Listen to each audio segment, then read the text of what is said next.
दोस्तों ये तो हम जानते हैं कि आज भारत विश्व की 5वीं सबसे बड़ी अर्थव्यवस्था बन चुका है, जिसके पास 140 करोड़ लोगों का एक विशालकाय कंज्यूमर मार्केट मौजूद है। और इस वजह से दुनिया भर की कई सारी कंपनियां भारत में निवेश करना चाहती है ताकि वह भारत के अंदर हो सकने वाले बिजनेस का फायदा उठा सके। इतना ही नहीं बल्कि आज से 5 साल पहले जो कंपनियां इन्वेस्टमेंट के मामले में चीन को अपनी प्रायोरिटी समझती थी, आज वही कंपनियां भारत सरकार से परमिशन के लिए गुहार लगाती फिर रही है ताकि उन्हें भारत के अंदर इन्वेस्टमेंट करने दिया जाए, जो भारत की बढ़ती आर्थिक क्षमता और प्रभाव को साफ तौर पर दर्शाता है। और अब इसी की कड़ी में अमेरिका की एक बड़ी टेक्नोलॉजी कंपनी भारत के तमिलनाडु में करोड़ों डॉलर का इन्वेस्टमेंट करने को तैयार है। दरअसल हम बात कर रहे हैं अमेरिका की major technology company Cisco System के बारे में, जिसके सीईओ ने खुद इस बात का ऐलान किया कि सिस्को भारत के अंदर एक बड़ी फैसिलिटी स्थापित करने वाली है, जहां पर न कि सिर्फ सिस्को भारत के डोमेस्टिक मार्केट के लिए प्रोडक्ट की मैन्युफैक्चरिंग करेगी, बल्कि इस फैसिलिटी का इस्तेमाल एक्सपोर्ट के लिए भी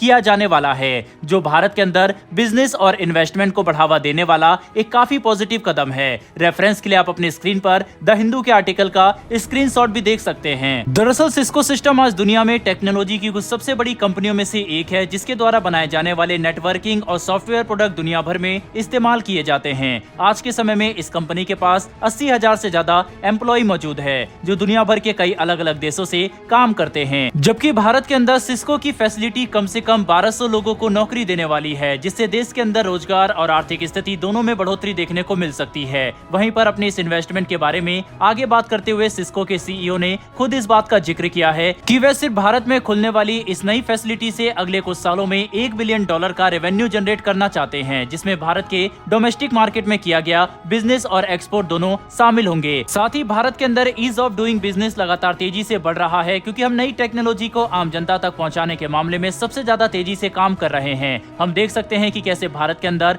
5G टेक्नोलॉजी काफी तेजी से इंट्रोड्यूस की गई और आज भारत के मल्टीपल शहरों में 5G नेटवर्क इस्तेमाल किया जा सकता है, जो भारत की गेमिंग और ऑनलाइन बिजनेस इंडस्ट्री के लिए किसी रिवॉल्यूशन जैसा होगा। दोस्तों इतना ही नहीं बल्कि आज भारत के अंदर अमेरिका और ब्रिटेन समेत यूरोपियन देशों की दर्जनों कंपनियां लगातार इन्वेस्टमेंट कर रही है ताकि वह अपनी सप्लाई चेन को डाइवर्सिफाई कर सके, जिसके पीछे की सबसे बड़ी वजह यूक्रेन युद्ध और चीन के साथ अमेरिका का बढ़ता विवाद माना जा रहा है, क्योंकि यूक्रेन युद्ध ने सभी यूरोपियन देशों को इस बात का एहसास कराया कि वे सिर्फ चुनिंदा देशों पर अपनी सप्लाई लाइन के लिए निर्भर नहीं रह सकते। जबकि चीन के साथ अमेरिका के बढ़ते विवाद ने पूरी दुनिया को यह बात समझा दी कि अगर सिर्फ एक देश को ही सारा इन्वेस्टमेंट मिले तो ये ग्लोबल सप्लाई चेन में एक तरह की मोनोपोली क्रिएट कर सकता है, जो कंज्यूमर के लिए बिल्कुल भी अच्छा नहीं होगा। ऐसे में अब ये बात साफ हो चुकी है कि सभी देश चीन को छोड़कर भारत के अंदर इन्वेस्टमेंट करना ज्यादा अच्छा समझ रहे हैं, क्योंकि भारत की अर्थव्यवस्था लगातार तेजी से विकास कर रही है। हमारी आबादी भी अब दुनिया में सबसे ज्यादा बड़ी हो चुकी है। ऊपर से भारत अपनी पॉलिसी को इंटरनेशनल स्टैंडर्ड के हिसाब से लगातार बदल रहा है, ताकि भारत के अंदर बिजनेस एनवायरनमेंट दुनिया भर के देशों के लिए कंफर्टेबल बन सके। और इन सभी फैक्टर की वजह से हम विदेशों से भारत में आने वाले इन्वेस्टमेंट में एक बड़ी बढ़ोतरी देख सकते हैं, जो हमारी अर्थव्यवस्था के लिए काफी पॉजिटिव न्यूज है। बहरहाल बढ़ते हमारी दूसरी खबर की तरफ, और ये खबर भारत के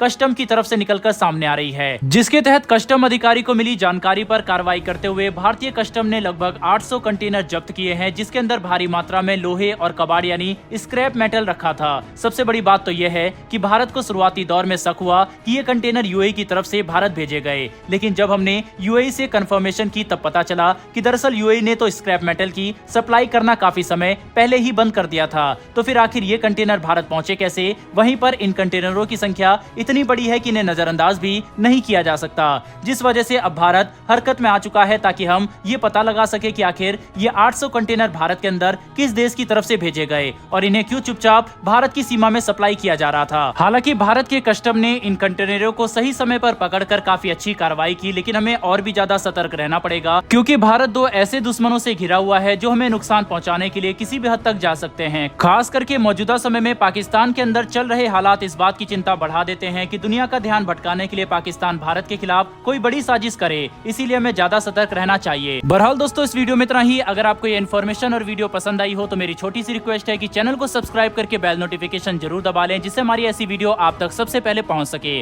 फिर मिलेंगे ऐसी एक नई वीडियो के साथ। धन्यवाद। जय हिंद।